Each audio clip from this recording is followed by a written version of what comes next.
മീനയും അജയും ഗുഹയുടെ ആഴത്തിലേക്ക് കടന്നപ്പോൾ പെട്ടെന്ന് ഒരു ശബ്ദം മുഴങ്ങിമറിഞ്ഞു.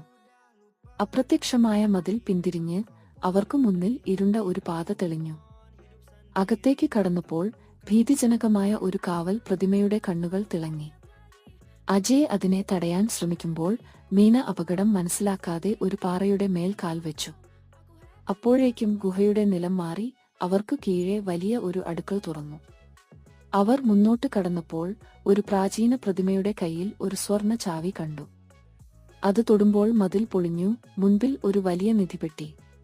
ആവേശത്തോടെ അത് തുറക്കുമ്പോൾ അകത്തു നിധിയല്ല, മറിച്ച് പുതിയൊരു ഭൂപടം. ഇതൊക്കെ ഒരു പരീക്ഷണമായിരുന്നോ? അജയ് ആശയക്കുഴപ്പത്തോടെ ചോദിച്ചപ്പോൾ മീന ഭൂപടം പരിശോധിച്ചു. അജയ്, നമുക്ക് ഇനിയും നീണ്ടൊരു യാത്രയുണ്ട്, അവൾ ഉണർന്നുപോയ കണ്ണുകളോടെ പറഞ്ഞു. എന്താണ് ഇനി സംഭവിക്കാൻ പോകുന്നത്?